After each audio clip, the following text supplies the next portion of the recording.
This is Tim with PDQ Restoration. Today, I'm going to go over how to handle a water damage from burst pipes. A burst pipe can cause major damage, leading to flooding, mold growth, and structural issues. Acting fast is key to minimizing the impact. Here's what to do. Immediate steps.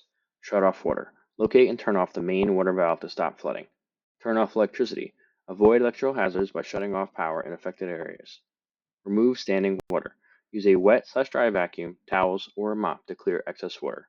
Dry the area. Open windows, use fans and dehumidifiers to reduce moisture. Assessing the damage. Inspect structural integrity. Look for warped floors, sagging ceilings, or wall damage. Check for mold. Mold can grow within 24 to 48 hours. If found, clean thoroughly or seek professional or mold mediation such as PDQ. Cleaning and sanitizing. Remove damaged materials.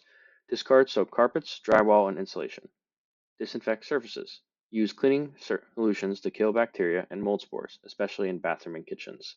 Then, continue drying. Keep using dehumidifiers and fans until moisture levels are safe.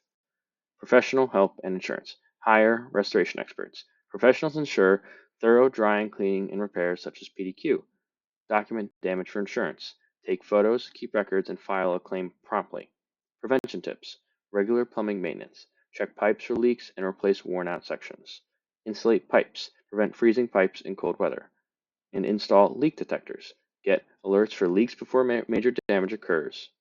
And to conclude, fast action and proper restoration prevent further damage or secondary damage. At PDQ Restoration, we provide expert water and fire damage restoration.